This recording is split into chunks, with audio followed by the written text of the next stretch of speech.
Anong sagot ng Panginoong Jesus?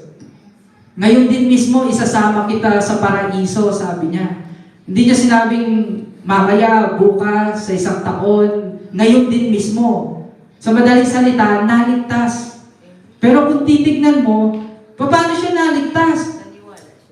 Hindi naman siya nag-church, hindi naman siya nag-tithes, hindi naman gumagawa ng mabubuti. Kaya nga sila nakapako doon kasi notorious silang magnanakaw at mamamatay tao Hindi naman siya gumagawang buti, hindi naman niya kakilala ang Panginoong Yesus. Sa katunayan nga yan, first time lang nilang magkita ng Panginoong Yesus nung nakapako na sila.